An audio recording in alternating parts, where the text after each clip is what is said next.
So, a little preview of what we talked about in Sunday school.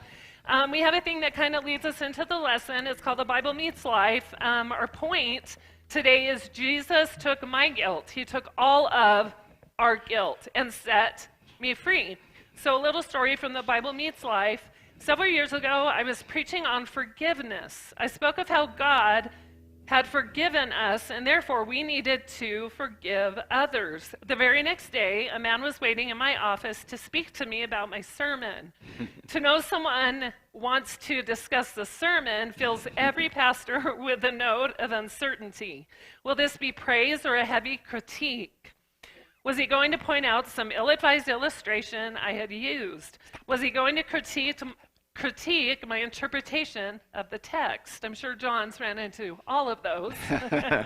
What I found was a man in tears.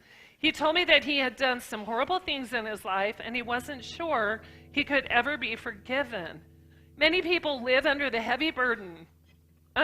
heavy burden. They know the pain they have caused and they live daily in shame and guilt. I'm sure we've all done that to a point.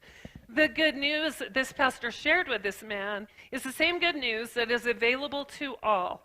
Jesus came to forgive and to give grace to all who will trust him. There's no sin that's not forgivable. We are all redeemed. We are all redeemable.